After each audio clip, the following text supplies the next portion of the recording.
Oh, I do love to be beside the seaside. A win for Norwich City, 8 games unbeaten, a point within league leaders Sheffield United, and it all feels quite rosy in the world of yellow and green.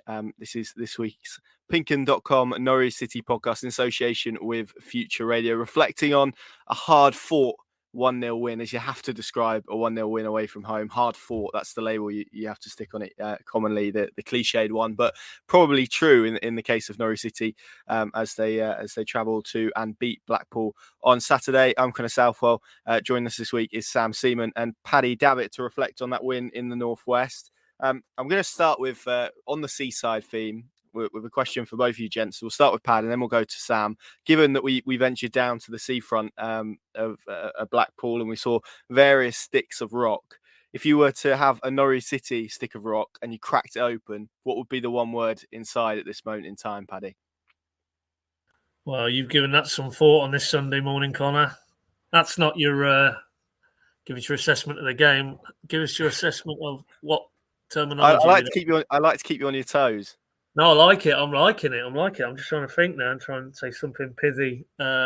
It would have to be only one word in the rock.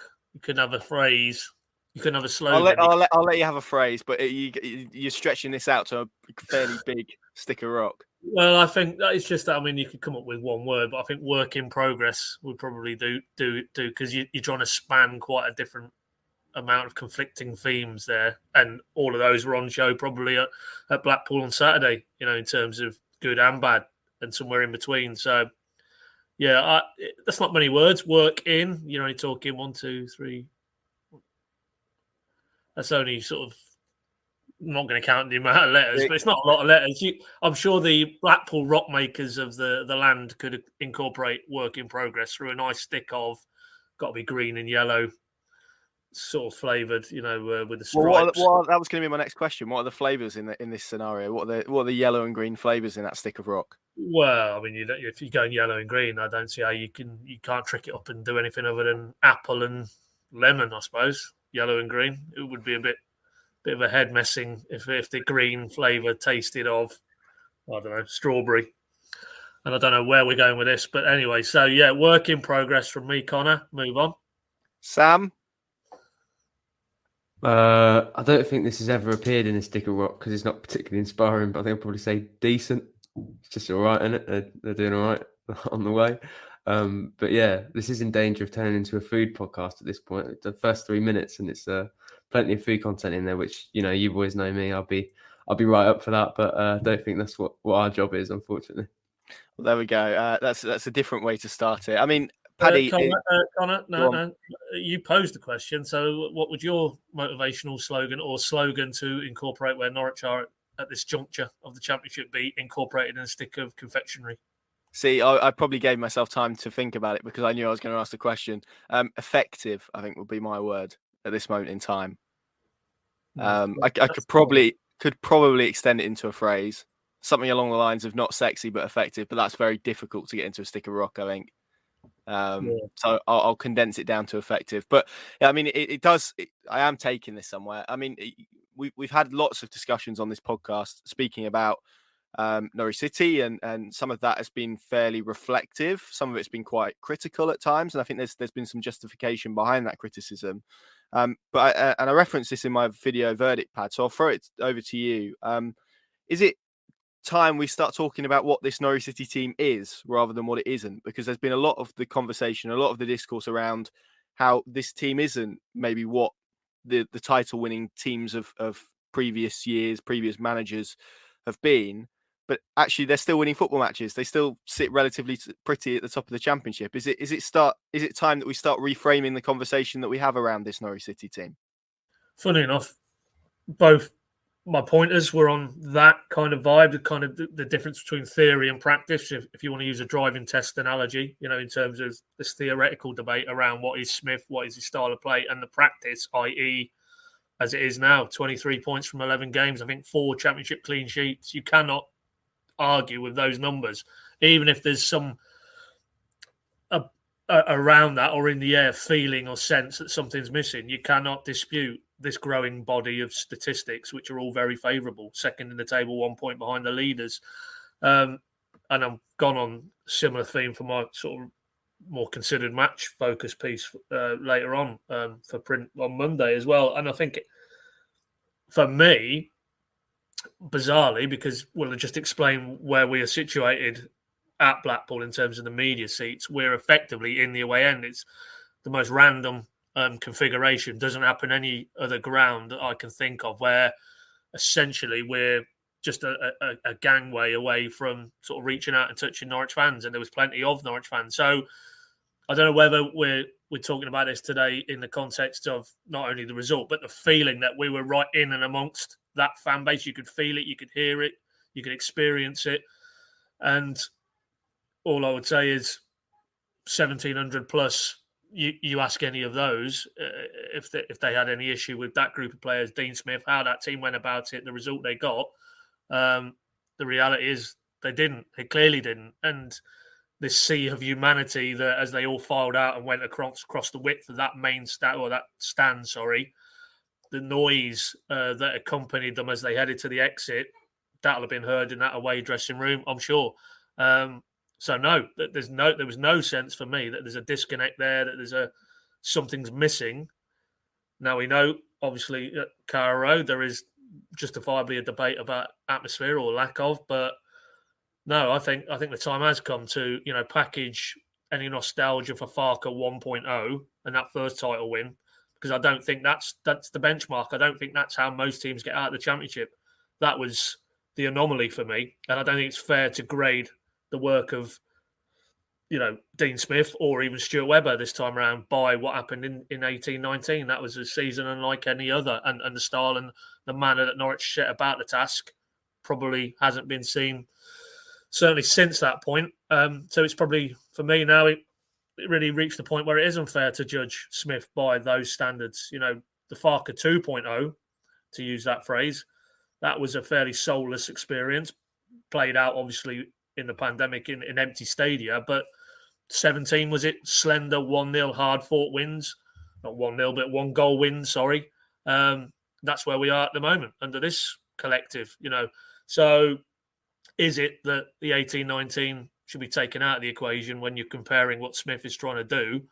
For me, yes, because now you can only deal with the here and now. And now they look to be a group and a head coach who have a winning formula that could take them all the way back to the Premier League. And then, then we can maybe assess Smith's methods in the unforgiving Premier League environment, because if he does achieve anything at that level, then he will have moved it on from Farker, because Farker palpably failed twice in the Premier League. Didn't get a full season second time around, but it was heading the same way as the first. So that's a long-winded way of saying I think it is time to stop talking or worrying about the theory of what Dean Smith is all about and what's his style of play, and look at the effectiveness of it. And in the here and now, in this Championship, and if you want to debate about the relative strength of this Championship, well, that's a different matter. But with the opposition they've got in front of them at the moment, 11 games in, they've got a formula which seemingly would appear on course to take them very close and hopefully over the line and back to the Premier League. So, yeah, I think ultimately nobody that I was in close proximity to in that away end at Bloomfield Road seemed to be questioning, I don't like the style of play, I don't like what Dean Smith is trying to do with his team, I don't like this, that, the other, structurally about how they set up and go about the task. They were loving life. They were enjoying the ecstasy of Timu Puki's goal to the agony of that windswept, gale force, stoppage time, elongated period of keeping the ball out of Tim Krul's net. They were fully immersed in it, and we were all there. We all felt it at the final whistle. There was a real bond between that group of players and that head coach and those supporters. So who are we to suggest anything different? Yeah, absolutely. I'd pick a few things out of that, which is first and foremost, I think there will be tougher tests to come this month, inevitably, and probably different tests is maybe the way I would describe them in terms of footballing tests. But this was still a really interesting one because it's the type of one in the Championship where you look at the league table, and it's easy to do that, easy to become kind of a league table analyst and look at games in that regard and say, well, Norwich went into the game in the top two, Blackpool were in the bottom third of the table. only one way this is going, but to do that completely disrespects the context and also the environment that you're walking into. I think all of us turning up at Bloomfield Road, we mentioned the conditions, the type of game potentially that it could become in that sort of ground where the fans are on top of you, and the conditions aren't great and the pitch is tight. You can easily get players who go missing or go hiding in that. So it felt to me almost as much a test of character as anything. And that's probably why we saw the type of result that we did. And actually walking out of that away end, as we kind of headed over to do the post-match interviews, there were a lot of fans who said, well, it wasn't pretty, but they got the job done. And that seems to be, and that's why I used the word effective. But I guess, and it's worth adding as well, for 20 minutes before half-time, I think Norwich probably had the best spell of football that we've seen from them this season in terms of fluidity and purposefulness and work in possession. But this was more of a test of character, wasn't it, Sam? Because when you go on the road, long journeys to places like Blackpool, and I hate using that phrase, but the conditions, and I'm using it as a complimentary term, I think. But when you go to those type of places, it is about character and testing it and how much you're willing to work hard and graft, because there are plenty of teams who come down from the Premier League, as we've seen in recent years, who when faced against that type of test really struggle to contend with it. Yeah, and I think the encouraging thing for Dean Smith will be that his side faced both and came through both sorts of tests really in that first half. It was more of a test of how they could break down a stubborn defence. And once they got that job done, they were faced with the other side of the game, which was, as you referenced in the wind and the rain, to keep out a fairly direct Championship team who had a strong support behind them and were really going for that equaliser. So I think the impressive thing for me was that we saw the side of the game which Norwich fans have maybe been yearning for a little bit more, with the possession side of the game in the first half. I actually think there's perhaps been more value put in the way that they ground that out than perhaps is necessary. I thought it was actually a better performance than we've seen in a lot of games, especially on the road so far this season.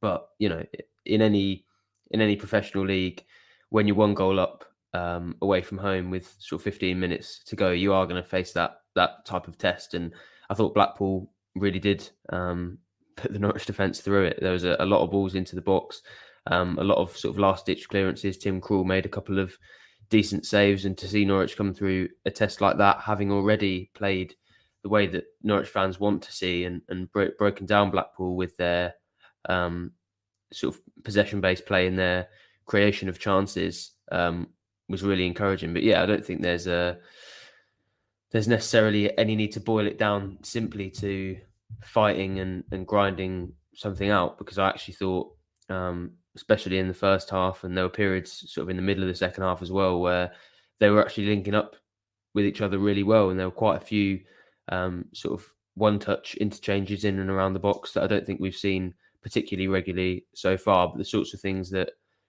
when you see those, you start to realise that these players have started to gel now. And I think Aaron Ramsey was at the heart of a lot of that, and that possibly makes sense given obviously he's a new signing. I think he said yesterday it was his fifth start for the club.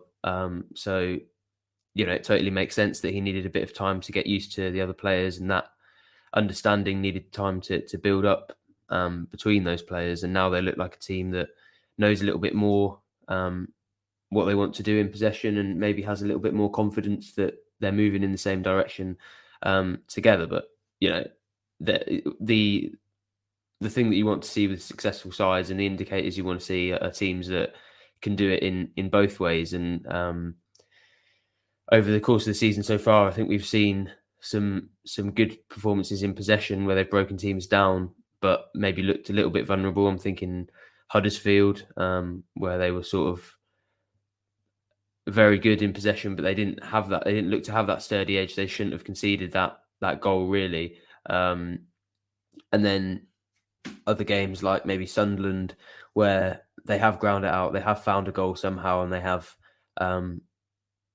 found a way around teams that were providing a stubborn test. I think what was encouraging yesterday was that we saw both sides, and there are going to be performances where they need that. There are going to be games where it's close and they need to use their attacking quality to find the one goal, and then they probably do need to be sturdy at the back and sit back a little bit and be able to absorb that pressure. And to see them do that in a game where they didn't just have the momentum of winning, I think those sorts of performances are easy to grind out, and that sort of mentality is easy to have when you've had 6 victories on the bounce, as they did a few weeks ago, to have had that run come to an end and then had a 2-week international break to take the momentum out even further, to go into a game with none of those factors behind them and just a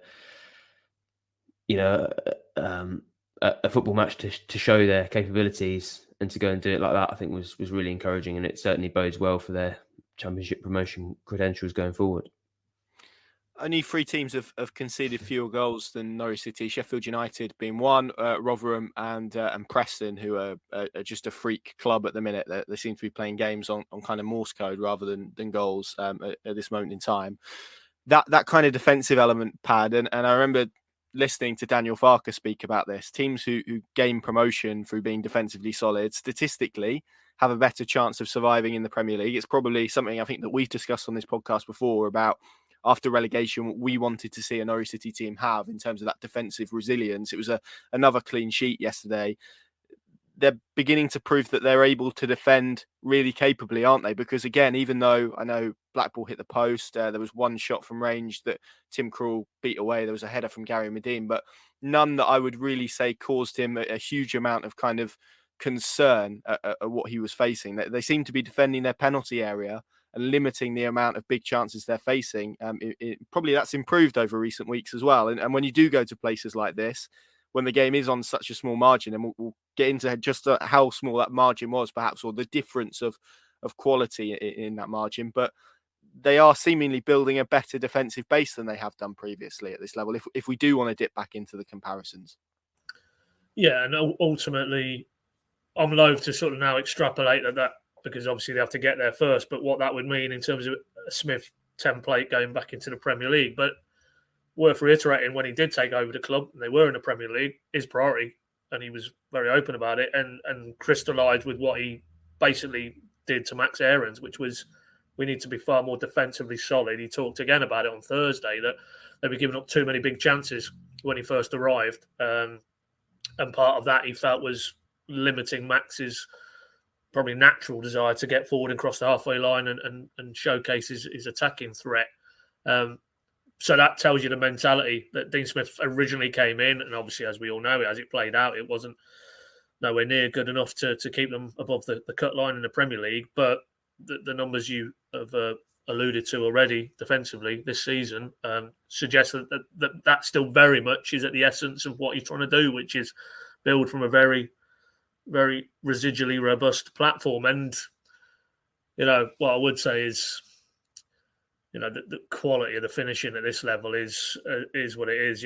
That's why Pookie is such a standout because when he goes through, more often than not, and graphically illustrated with the winner on Saturday, it ends up in the back of the net.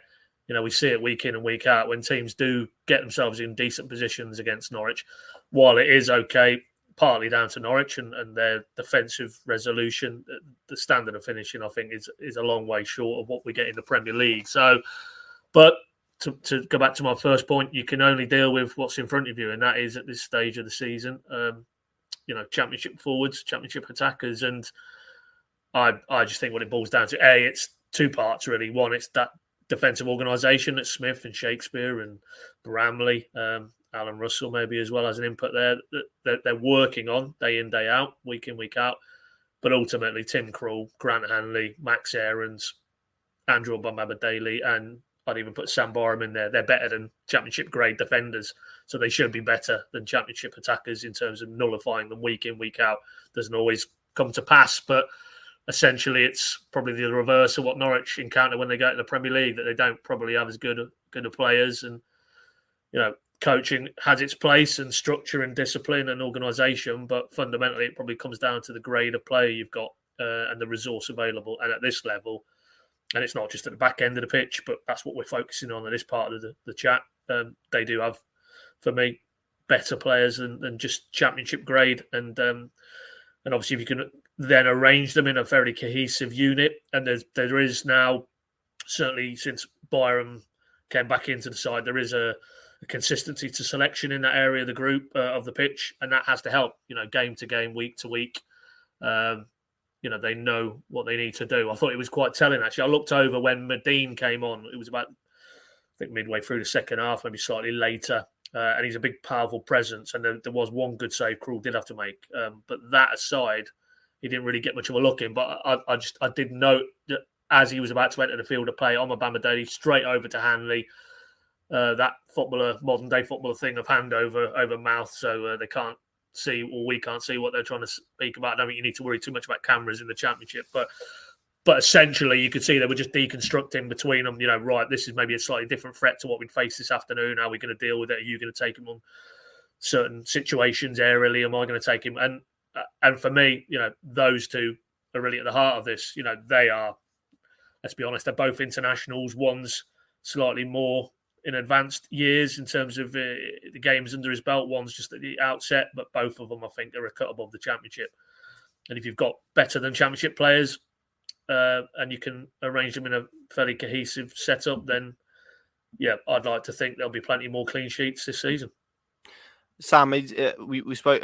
Paddy touched upon kind of the quality threshold in terms of finishing. Was that encapsulated by what we saw in this game? Andrew Omobamidele makes a mistake. Kenny Dougal runs through, doesn't have the pace, power, or probably quality to make that into a goal scoring opportunity. At the other end, Dom Thompson makes a mistake. It's a glorious first touch from Teemu Pukki, by the way. I haven't watched it back this morning. But when he gets put through in a situation like that, he doesn't miss that type of opportunity. That's the difference at this level, isn't it? Particularly in games that are on such small margins. Yeah, definitely. And how many times do we sit there and go, when Norwich make a mistake and get away with it in the Premier League, that'll be a goal. And we spoke a lot last season about how Norwich's problem was in the boxes. And you can see that now. Now they're in the Championship, they get away with a lot more. And not necessarily just the final finish, but I think the final pass, perhaps the first touch at times, is just that little bit lower in terms of quality. And, it makes Teemu Pukki stand out, as he said, and Dean Smith said it post-match. I don't think anybody in the stadium, once he gets that touch out of his feet and he looks like he's heading towards the edge of the Blackpool box, I don't think anybody thought that wasn't going to end in a goal. And that is a significant difference. I'm saying it again, but I don't think in the Premier League Norwich get away with that chance. Maybe they got a little bit lucky with the player that it fell to. I think Dougal is a bit more of a sort of box-to-box all-rounder midfielder. If it would have fell to somebody like Corvanu maybe, or any of the sort of forward players that they had there to do that damage, then perhaps it would be a different scenario. But yeah, I don't see too many players in the Premier League struggling to make that pay. And it was one of those ones where I think the instinct was, because we've seen Norwich deconstructed so regularly in the Premier League so recently, as soon as that happens, you're thinking, oh, here we go, 1-0. But actually, when you're in the Championship, that mentality should probably shift to, maybe there's a 40 or 50% chance Norwich are behind here, because they can afford to make those mistakes. And let's not forget, when we're praising these players, we tend to look back on games and remember the key moments and almost see it back in highlights. Had Omobamidele made that mistake in the Premier League, Norwich would probably be one behind, and that's the gap in quality in the Premier League. We can watch them in the Championship and we can say, yes, they're an excellent side. Yes, they're displaying the sort of characteristics you want to see from a promoted side that might have ambitions of staying in the Premier League once they get there, in terms of the defensive solidity, the numbers, in terms of goals conceded. But those are the sorts of things which you forget about, which then rear their heads again in the Premier League. And it's something that Norwich will have to improve upon almost without being called to, because, Dean Smith isn't going to be sat there now thinking, what are the ways we can cut out these sorts of mistakes? He's probably thinking about the positives. And that's the benefit of analysis now, is that they'll go back and they'll show Omobamidele that, and they'll challenge him to improve upon that. But I think these are the sorts of moments we have to remember when we look back and assess their sort of Premier League applicability if they do get promoted, next season, because I think that's what makes Teemu Pukki a top level, probably Premier League striker. Because when he gets into those positions, you think this is a goal. And in the Championship, there's already been, and there will be, plenty more scenarios where Norwich have put themselves in a a really poor position and they get away with it. And that's the difference, really. But yeah, I still think they probably warranted the victory, and those mistakes are bound to happen. And Blackpool made those mistakes, as you saw. I actually did turn to Adam, another member of our team, after that goal, and I said, "That's the Championship for you." As much as Norwich crafted great chances and they put themselves in great positions, the reality is the difference in the game was 2 mistakes and one team failing to capitalise on it. I think that Bristol game as well, looking back, it was a 3-2 between 2 of the Championship's top sides. There were actually 5 mistakes for the goals. So, it shows you that even just a small step down from the Premier League, that's what football can be characterised by. And if Norwich can cut out those mistakes and continue to make the best of oppositions, then they can really put themselves in a very good position. Absolutely, and it's such a cultured finish as well for Buki. I know we kind of talk about how good a finisher he is, but actually to sit the goalkeeper down, and you look at the finish, he actually puts it in the middle of the goal, which probably testament to how composed he was in that situation, almost outfoxed the goalkeeper. And you reference kind of the chances, and the game itself completely kind of the pendulum swung on that, because before that, that goal arrived against the run of play. Blackpool were dominant. They did hit the post. They did have sort of numerous possession opportunities, and they forged maybe half chances out of that, albeit Norwich defended their box relatively well, and Corbianu hitting the post was probably as close as they came. But thereafter, Paddy, it was one-way traffic, wasn't it? And I suppose this is when we start talking about Marcelino Nunez, and Sam referenced Aaron Ramsey earlier. I would agree he was superb, but when you have a player like Marcelino Nunez in that kind of situation, and it just felt everything was funneling through him. He's a terrific footballer to watch when he's on that type of form, in that type of system, in that type of game, pulling the strings. He is. Although, again, if we want to be ultra critical, and again, everything probably we discuss this season, there has to be that Premier League thing at the back of your head, because that's ultimately the end goal. And then to avoid the fate that's befallen them in the last 2 times, they have to be better, and considerably better. And even on Saturday, there was evidence where he lost the ball in dangerous positions, deep in his own final third. He does that in the Premier League. I think it'll be the same outcome, sadly. So he needs to, there are elements of his game. And to me, that's probably just a continued adaptation to the speed of English football in general, but the Championship as well, and how aggressive Blackpool pressed.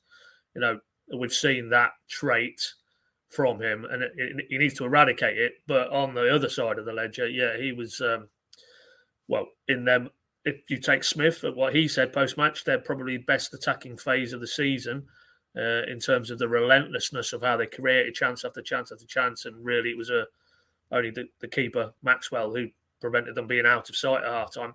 He was fundamental to that period, and that's the importance of the guy. And it's worth reiterating, 22 years of age, he's come from South America and has taken no time whatsoever to slot into that Norwich side, to adapt to English football, adapt to the rigours of the Championship, and he's now indispensable. And he's coming off the back of going away with Chile and playing 2 games for them over the period as well. He's just... it's a stunning piece of business. It looks increasingly from game to game that Norwich have stolen that guy in a footballing transfer sense. And if he continues on this trajectory, irrespective of whether Norwich get themselves back in the Premier League, he will be a Premier League player, and Norwich will make considerably more than what they paid his club in Chile for, because he looks to be at 22. I mean, dear oh Lord, what will he be like when he's actually at his peak, in 5-6 years? Frightening prospect if he continues. And there's nothing what we see from the outside looking in his character that he's one of those who would let it get to his head or get carried away or not continue to work hard.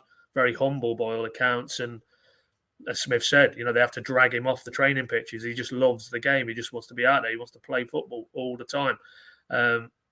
You saw there was a little segment just at the end of the game when he came over and he's doing the jig with the supporters in unison. He's just a bubbly character, and you can just well understand or well believe that in amongst that group he is one of the most popular players already. And part of that is because of the quality he brings on the pitch. And yeah, his passing, his range of passing. There was one ball he fed out to Hernandez. There was a bit of trigonometry involved. He had to sort of bend it round a midfielder in front of him and pinpoint accuracy and, create an opportunity for Hernandez. His quality on set pieces, whether he's taking them and testing the keeper as he did and clip the top of the post or carving them onto the head of Grant Hanley or Kenny McLean at corners. Everything about his work on the ball is quality. And but by the same token, I don't think we just want to attribute that 20-minute power surge to the majestic Marcelino Nunez, because yes, he was good, but as a collective, I just felt they moved it quicker. They moved it from defence through the thirds. They broke the lines. Yes, as we've discussed, Ramsey then finding the pockets of space ahead of Nunez, that intelligence. You had the mobility of Pukki, but Max Aaron's got himself far more advanced. There was a collective uptick in not just individuals, but in terms of the cohesiveness. And I think that's the thing that's been missing. And that's probably why Smith wanted to remark on that period answers a lot of these questions about, it feels disjointed. We're not quite sure what Norwich are trying to do, how they're going to progress the ball, because, you contrast that with West Brom, where they were so poor at that aspect of the game. And partly that's credit to West Brom and how they set up and how they let Norwich have possession amongst their defenders or the holding midfielder. But, Blackpool, post Pukki's goal, psychologically, that's a huge blow for them, having started so well. But Norwich had to pick it up and take it on. And they were ruthless in their intent. And that, for me, with Nunez at the heart of it, is what we need to see far more. Basically, Smith's challenge for me now is that type of passage of play. He needs to extract that and stretch it over much wider 90-minute performances. It can't be just a 15, 20-minute burst here, bookended by, having to defend and be resilient. Yes, of course, you have to do that, particularly against some of the teams they're going to face later on this month. But can they take that template that we saw in that 20-minute spell from Pukki's goal to halftime and elongate it and do it for longer and do it better and add the goals and end product to some admirable play? And of course, if they are to do that, integral to that equation is Mr. Nunez. Yeah, absolutely. And the exciting thing, as you referenced there, is that there's more to come from him as well. I mean, Dean Smith has spoken about how he doesn't feel he's fully adapted to English football yet. I think you can still see that within elements of his game. But what he does do when he is on form and he is ticking is pretty wonderful. And just as a little kind of insight to his character, before games, often away from home, at home, players come out and kind of inspect the pitch. Often they come out and I would imagine go, yep, that's pretty good, because they tend to be these days. Marcelino Nunez appeared with his translator, and instead of maybe taking in his surroundings, was actually getting the translator to take pictures of him in front of the I don't know, I think it was the north stand of the Blackpool Stadium, which is quite interesting, I would imagine, considering maybe what a lot of players felt when they arrived at that stadium and the type of test they were going to get this afternoon. But just seems a man who is loving being in England. Paddy referenced the jig at the end, which was I've not seen a player do that before. There's also the constant thumbs up, smiling, waving. I think it's easy to see why he's a popular figure, not just within the dressing room, but also among his own teammates. And he has the quality to back that up. And the free kick as well that hit the bar was excellent technique-wise, but there was also the cross for Grant Hanley's header, which was actually a lot closer than it probably looked in real time as well, to be completely honest. And when Norwich have those spells, it often feels like Nunez is instrumental to it. But as you say, there's a lot of other factors that went into it. But also in recent weeks, we've probably seen him have too much pressure thrust upon his shoulders in that type of situation where he's almost been asked to drag the team forward, and those sort of cameos from other people haven't been as forthcoming, and that's probably what lifted Norwich City's performance up a few notches yesterday. The fact that his uptick in performance was met by those around him, and that was very positive to see. Sam, just to conclude on this game then, before we look forward, I mean, Paddy's sort of kind of referenced the performance there, and that's kind of the natural place to go, I think, in terms of this being an effective win, a hard-fought win, as I referenced at the top of the show, which is what everyone wants to kind of categorize a 1-0 away win as. The perfect away win is often a phrase that's uttered. But is it possible?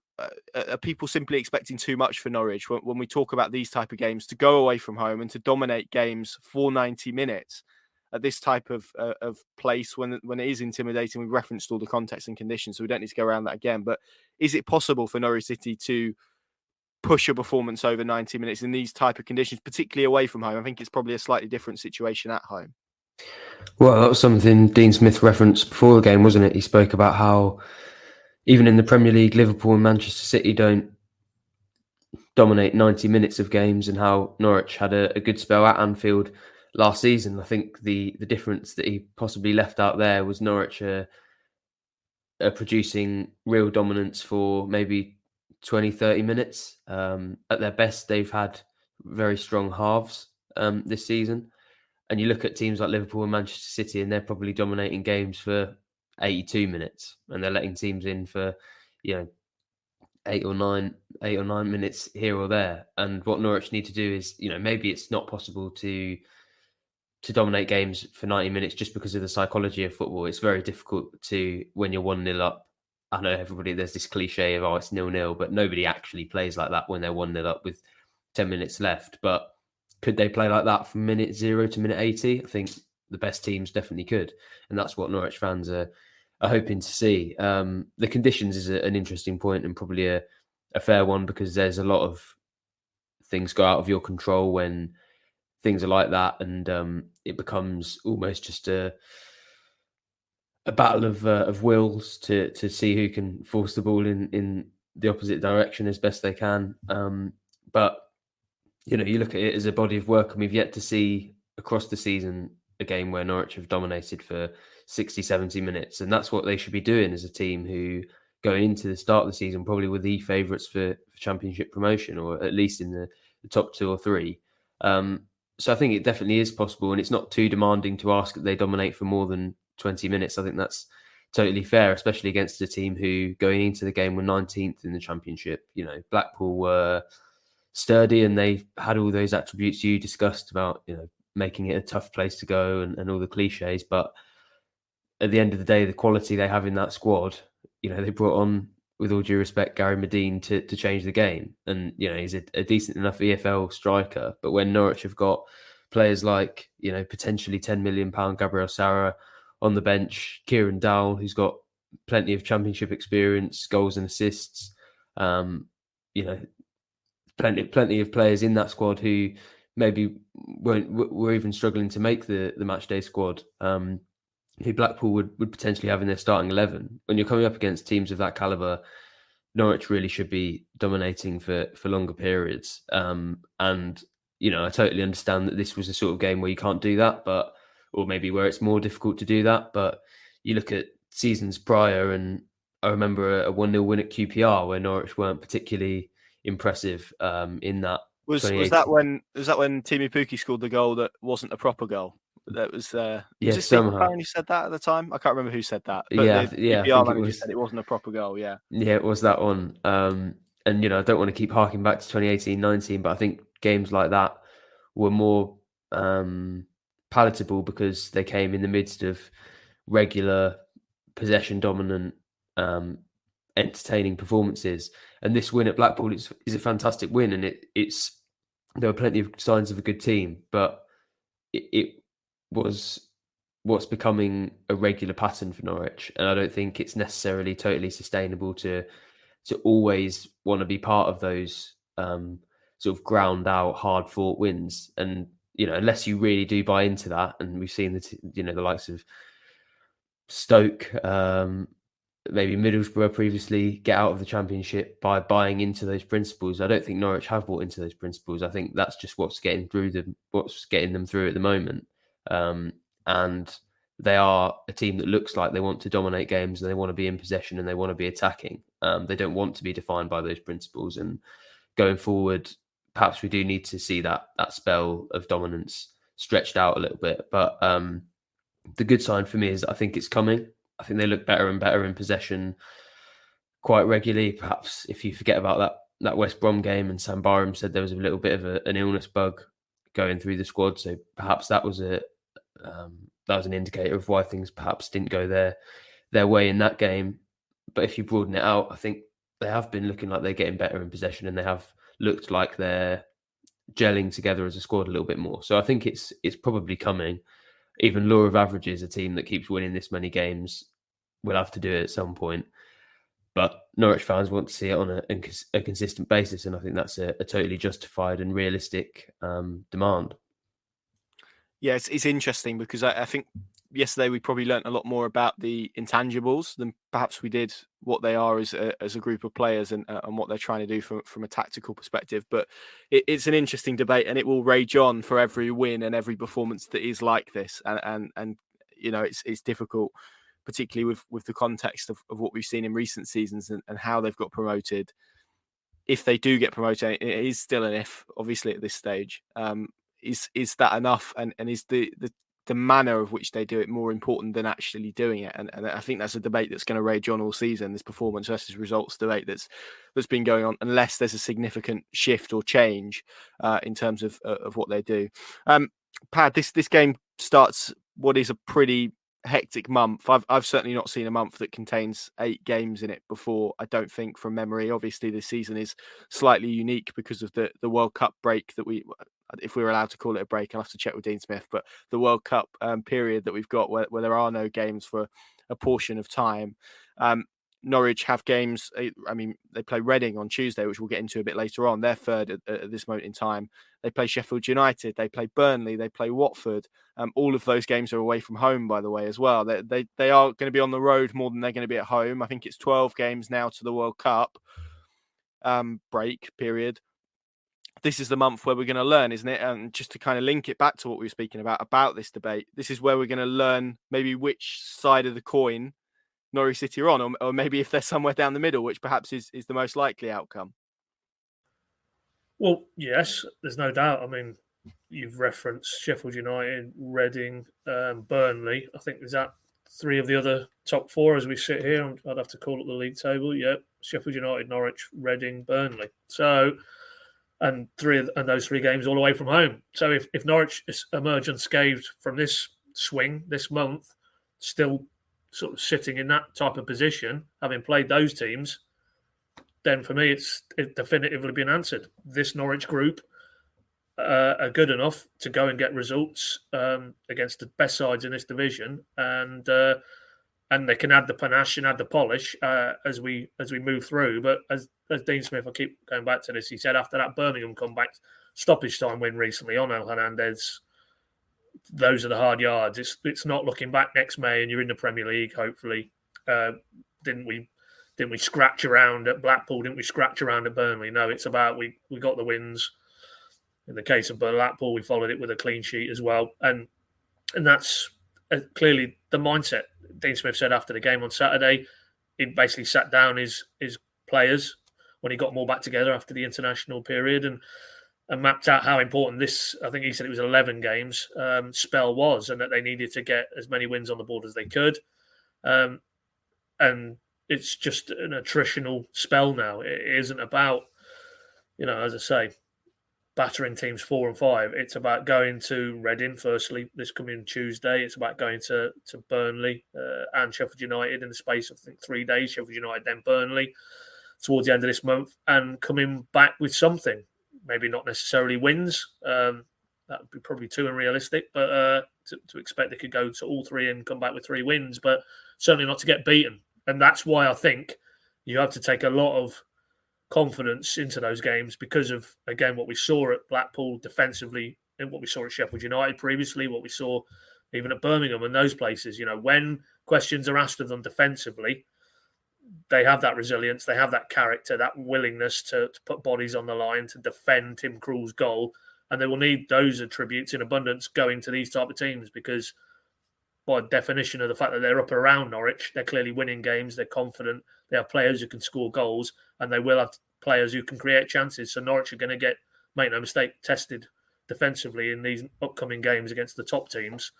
And you have to be reasonably confident that they'll be able to withstand that. And then, as we keep talking, it's just whether they can add what they need to add at the other end of the pitch to get draws or even better wins. But I don't think there's any doubt. By the time we do pause for the World Cup month, which I think is around about the 12th of November, is it, from memory? I think it's Middlesbrough, isn't it? Around about the 12th of November. If the final whistle blows at Carrow Road that afternoon and it's see you in a month, guys, but Norwich are in first or second position, then without assuming anything is taken for granted, I would feel pretty confident Norwich will be heading back towards a Premier League because they will have navigated a period that they're not going to be facing again for the rest of the season. And in terms of the congested nature of it, in terms of the challenges they'll face, into the quality of team, the fact that they're away games as well. There's no Carrow Road games against the top sides. If they can emerge unscathed from that period and be in a similar position in the league table, then it looks pretty good. It looks pretty good for a third straight promotion, I think. Yeah, it definitely does. And the thing is as well, when you've got a schedule like this where there's 8 games in a month, and we have put a lot of emphasis on performance in this podcast throughout the season, partially you have to manage that, don't you? And it's very difficult to do that, albeit with a squad that's deep and has quality. But to actually manage that schedule when you have to change the squad a lot, and Norwich will have to change the squad from game to game, I think that's going to be a natural byproduct of the fixture list this month. To then have a really good level of performance becomes increasingly difficult. It's not impossible, but it becomes increasingly difficult. Perhaps easier if you have a set structure, which I think is probably fair to say Norwich don't necessarily have at this stage. So maybe that will impact what we see over the next month, and maybe that will tip the balance back into the favour of results over performances. And just to go on to that debate, well, I'm going to take a slight tangent now before we speak about Reading. I'm going to set the scene for you. So first week of the international break, I went away, decided that I was going to switch off, as we all need to do. So I didn't read anything of a Norwich City nature. Come back on the Monday of week 2 of the international period. The first kind of story I see is around Liz Truss spending nearly £2,000 in the club shop, which we can discuss the merits of that. But I thought we'd twist it a little bit. So Sam, if I handed you £1,800 to go and spend in Norwich City's club shop, what would be at the top of your list? What are you going in there? What's going to be your first buy? Depends whether I'm being practical or enjoying myself. I think if I'm enjoying You've got enough myself, money to do both. Let's be honest. Well, yeah, no, that's true. So yeah, in that case, probably third shirt. I think I'd have all my Christmas presents sorted. That'd be for sure. Everyone in the family's getting a Norwich shirt. But yeah, I don't know. I don't think I could actually go in there and spend that amount of money on myself. I'd have to get other people involved. I don't know if they. I mean, I know stuff's expensive now, but beyond kits, you could probably buy all the kits. Well, you definitely could buy all the kits and the training wear without even getting close to the limit. So I don't know what you're doing there. Maybe I would furnish my flat a considerable amount with various Norwich City items, but not sure I really want that sort of that yellow and green theme, to be honest. But no, if I had to pick one thing from the club shop, I think it would certainly be a kit. And my favourite so far this season, well, my favourite's probably the home shirt, but I think that's a bit it's a bit ordinary now. Everybody loves the home shirt, so I've got to be a bit quirky and go for the third shirt, which I also do like. To be fair, they've knocked it out of the park this season with the kits, so it's a shame old Liz wasn't in the club shop this season. Looks like she's had to suffer through a mixed bag last season, unfortunately. Yeah, no, I know because obviously Pad's allegiances are elsewhere, so I don't think he's heading for the kits. So I'm thinking maybe a Norwich City gnome, maybe there's various board games. Where are you heading, Pad? You might even decide, given the state of everything, to just keep the money in your pocket and maybe come back at a later date. But what are you thinking? If you have an unlimited amount of money and you're going into the Norwich City shop, what's the first thing on your list? Well, you just said there was an option for me to keep the money, so there's away. Not. In this hypothetical, I'm retracting that. In this hypothetical situation, there isn't. Right. Well, that's a shame because I wouldn't be giving Norwich City club shop a penny of my money. There's also, just to cut across, there's also the Cortiba shirts now that are stocked in the club shop, so that's an option, I suppose, if you want to be a bit quirky. Yeah, no. I mean, as Sam was mapping it out there, I've got a 2-year-old. I haven't pushed him in any direction, be it Coventry or Norwich City or football per se. But could do with redecorating his room. He's getting to the stage where baby pictures of giraffes and zebras on the wall probably needs to move it up a level. So if I could get a free refurb of green and yellow curtains, bedspreads, everything else, sofas. I must confess, I haven't checked what the range of products are at that club shop, but I'm sure there's a whole range of kitting out toddlers' bedrooms. So, yeah, if it could save me $2,000 to do that, then happy days. But nothing that I would be seen wearing, that's for sure. But obviously, Connor, again, it's only beholden on us to throw that one back in your direction.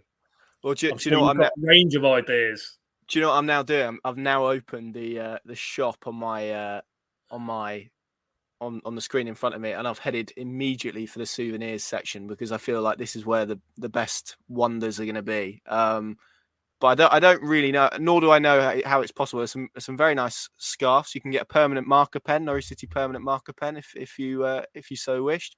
There's you can get a pin badge of Onel Hernandez's face. That's only 99p, so yeah, that's not taking too much out of your budget. You could get a yellow and green wig. I'm saying a jester hat, a Norwich City jester hat.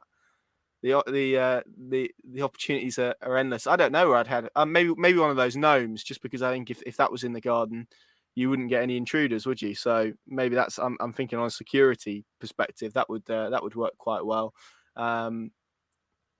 Yeah, it's interesting. Maybe we'll branch out for our listeners. If the money was endless and you were walking into the Norwich City shop, which would be the first thing you would go to? Maybe I'll throw this over to you, lads. Do we need to exclude the kits, because that feels like it's going to be a popular one? Do we say aside from the kits? Yeah, it's a bit of an easy answer for me as you were mapping out the options there. I was thinking maybe a Norwich City watch or something. I think they do those. But yeah, as Paddy, as you were posing the question to Paddy, I thought, if I got the opportunity to put £1,800 in my pocket here, because that's what I would do, absolutely. I'm not giving them to you, so Okay. so maybe if someone volunteers to give you that, we can do it as an experiment. But yeah, we'll throw that over to the listeners, and they can get in touch. Of course, you can get in touch on social media. You can email us and let us know the answer to that particular question. Of course, inspired by Liz Truss's spending spree in the Norwich City Club shop in her time at the Foreign Office. Finally, then let's look ahead to Tuesday night, because as we've kind of touched upon, it's gone a little bit under the radar, I think, for me. But this is a big game. If Norwich City are beaten by Reading, they would fall out of the top two. They would be leapfrogged by Reading in that situation. Reading, who are yet to draw a game all season, so it's a bit all or nothing for them so far under Paul Ince. They've actually got a -2 goal difference, sitting in third place at this moment in time. A lot of people kind of tipped them for relegation this year because of the sheer amount of players that they'd lost, maybe who their manager was as well, without being disrespectful to Paul Ince. He spent a long time out of the game before he stepped back in at Reading. So I think they've upset probably the odds in terms of their early season form. How do you view this one, Pad? Because it's an interesting one for Norwich City to walk into, and I mean, we've kind of referenced the various tests that they've got this month. I suppose this is the first one that we're looking at as being a really big indicator of what Dean Smith's team are, and probably where they are as well against probably those top teams, because they're yet to play any of the of the teams in the top six so far.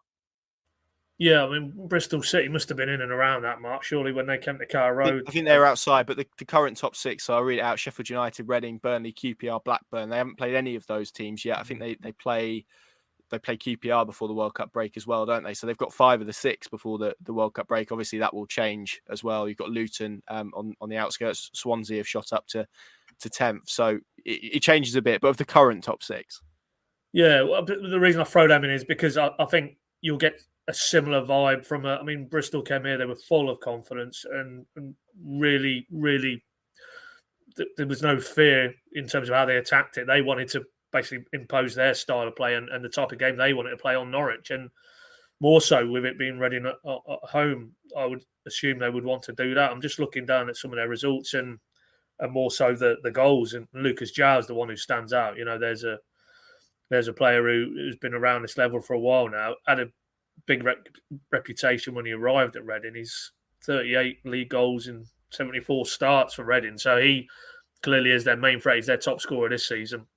So you would imagine a lot of their attacking threat will be sort of woven around what he can do. But in terms of, was it the Farkas second season? It was one of those two seasons. I think it was. Reading were the pace setters. They started very well, and fell away to a degree. And, you know, I find it probably a stretch to suggest that they will be able to maintain where they are at the minute. I've looked down their squad list, and I wouldn't say there's any standout performers there for me that Norwich need to be fearful of. But you have to respect that they've got the points on the board. They're winning games of football, and that they will be super confident. So, Norwich will be getting a test. There's no doubt about it on Tuesday night. But that's an interesting one if they haven't had a draw this season, because that almost leads it to being a stalemate on the night. And if it was, and I don't think that's the worst result from Norwich's perspective. You've kept a team who are in and around you just at arm's length a little bit.